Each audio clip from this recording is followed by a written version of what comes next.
শুনতে ভালো লাগে না। হ্যাঁ কর। দেখ ওর গা দিয়ে জামা খুলেই পড়ে যায়। দেখ পড়াশোনা করবে না, শুধু সাজ। এই যে তোরা মিমির ঘরে ঢুকে এই যে অত্যাচারগুলো করেছিস, এই মিমি লিপস্টিক নিয়ে, ঠিক আছে? এই যে এটা করেছিস, মিমি আসুক, ঠিক আছে? এদিকে তোর মুখটা দেখ, দেখে নিবি।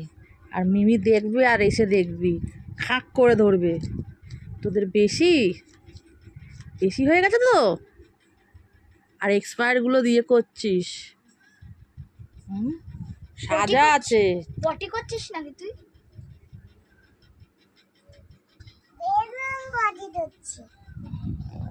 আর তোর গা দিয়ে জামাটা খুলে পড়ে যাচ্ছে, মুখে তো ঠোঁটে তো লিপস্টিক দিতে পারছিস, গা দিয়ে জামা খুলে দেখতে পাচ্ছিস না? গরিব ইনসান। আর ঠোঁটটা কালো হোক না, দেখাবো। তোর তো ঠোঁট কালো হয়ে গেছে লিপস্টিক দিয়ে দিয়ে, বুঝলে তো? না তোমার হবে না। হ্যাঁ কি কি কি ছোট? তুমি তো মন দিয়ে পড়ো না, কান ধরোকে ছোট কোনা পড়তে বসায়। তাহলে ওর জন্মদিন হবে না তো? না, ওর জন্মদিন করবি না বুটু, শুধু বড়টারই করবি।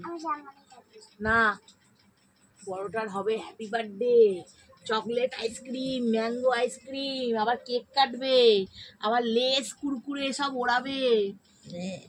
দিদা আবার হ্যাঁ তারপরে তো দিদা না বড় দিদিকে অনেক কিছু দেবে, গিফট, ক্যাডবেরি দেবে, ক্যাম্পা দেবে। আর তোমাকে ক্যাচ কলা। হ্যাঁ করলে হবে না। তুমি পড়াশোনা করবে না, শুধু সাজবে আর হ্যাপি বার্থডে হবে না তোমার? মনটা খারাপ হয়ে গেছে রে। আর যে তোর একবার হ্যাপি বার্থডে খেতে গেলাম ছাদের ওপরে, আর কি কাঁপলি ভ্যান করে, তারপরে তরকা জ্বর হয়ে গেল, মনে আছে? মানুষ করে তোদের জন্মদিন। দেখ ওর গা দিয়ে জামা খুলেই পড়ে যায়। দেখ তোর জন্মদিনে মনে আছে একবার গেছিলাম। তো এই বোনটা আবার কি হচ্ছিল, আমার মেয়ের জন্মদিনের কথাগুলো স্মৃতিচারণা করছিল আর বলছিল ওর মাঝখানে গাড়ি খারাপ হয়ে গেছিলো। তো বাপের বাড়ি যাওয়া মানে হচ্ছে সারা দিন গল্প গুজব করে করে কাটিয়ে দিলাম। চাউমিন নিয়ে চলে গেল আমাদের। আর পোহাটাও দেখি রে, পোহা গাড়িটাও নিয়ে চলে যাচ্ছে। বলিস না, আমার মা আমার বাড়িতে আছে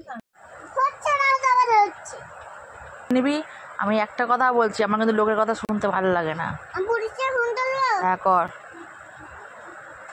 হ্যালো রিস, নষ্ট করতে রিসকে জব বাড়ি করতে যাবে না। তারপরে আমাকে কথা শোনাবে। তো আজকে আমার মেয়ের পাকামির ব্লগগুলো তোমাদের কেমন লাগলো আমাকে কমেন্ট সেকশনে কমেন্ট করে জানাবে, ও ব্লগটাকে শেয়ার করে দেবে।